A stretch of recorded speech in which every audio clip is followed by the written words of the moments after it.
Kalijaga adalah seorang tokoh yang tidak membiarkan agama Islam dengan pedang atau kekerasan. Akan tetapi, beliau menyebarkan agama Islam dengan kesenian wayang, seni suara, pakaian adat, dan juga tebal jilbab. Seperti lagu Ler-Ler yang Vika nyanyikan di awal tadi. Nah, hari ini Vika akan bercerita Sunan Kalijaga menghadapi ujian bukan dari musuh, tetapi dari pohon beringin yang bisa berbicara. Di sebuah desa yang bernama Sedangairu, berdiri sebuah pohon beringin, tetapi tidak seperti pohon biasa. Pohon itu dipercayai angker oleh masyarakat sekitar. Setiap malam terdengar dari dalamnya, "Jangan mendekat, jangan ganggu aku, atau kau kena kutuk." Para warga pun ketakutan. Bahkan mereka tidak berani lewat jalan dekat pohon itu, apalagi saat malam hari.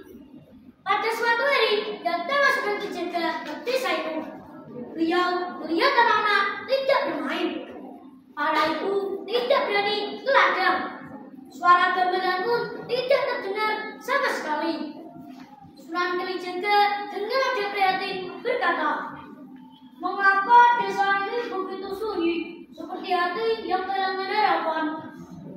Tiba-tiba datanglah Sugeng, anak laki-laki yang berani, tetapi matanya diliputi rasa takut. "Eyang, jangan lama-lama di sini. Pohon itu bisa berbicara. Kami semua takut." Sunan Kalijaga menjawab sambil tersenyum tenang.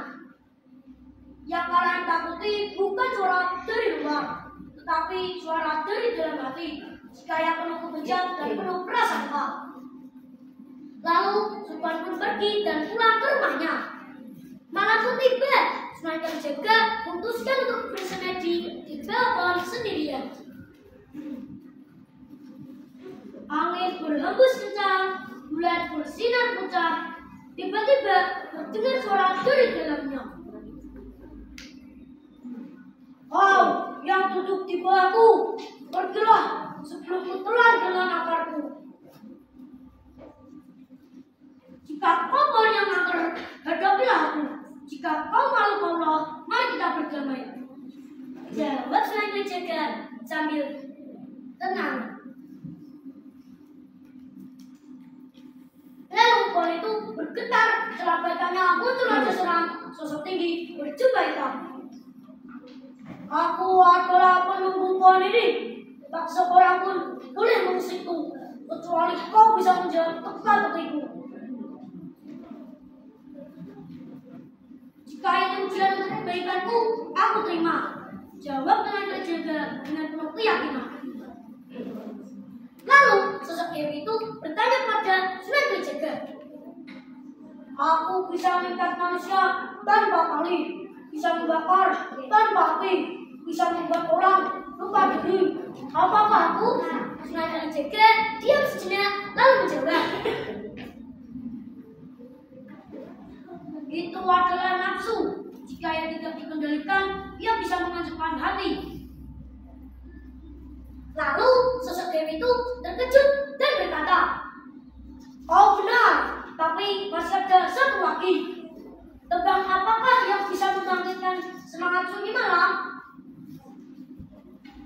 Sunan Kalijaga perlahan berdiri, ia membuka sorbannya dan melantunkan tebang Ler-Ler. "Ler-Iler, Ler-Iler, andure wosumiler, tak ijo royo-royo, tak sengguh penganten anyar.